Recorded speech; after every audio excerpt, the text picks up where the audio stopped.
বাংলাদেশ জাতীয় দলের ক্রিকেটার এখন কানাডার পুলিশ অফিসার। তিনি এক সময় ছিলেন বাংলাদেশ জাতীয় দলের ওপেনার, খেলেছেন তামিম ইকবাল, শাহরিয়ার নাফিসদের সাথে জুটি বেঁধে, আর এখন আছেন কানাডায় পুলিশ অফিসার হিসেবে।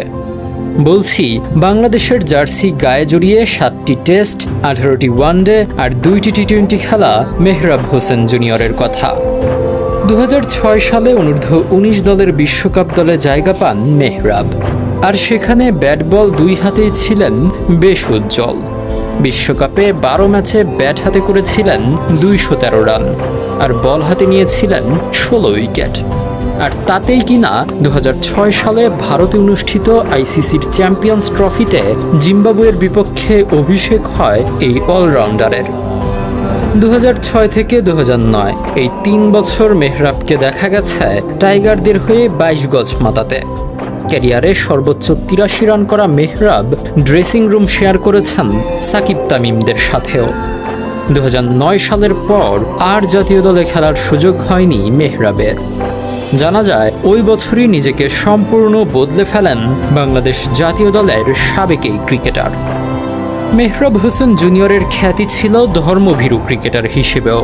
তার এই বদলে যাওয়াটা ক্রিকেটের ময়দানে কিংবা তার ব্যাটিং স্টাইলের পরিবর্তন ছিল না, এ পরিবর্তন ছিল তার ব্যক্তি জীবনে।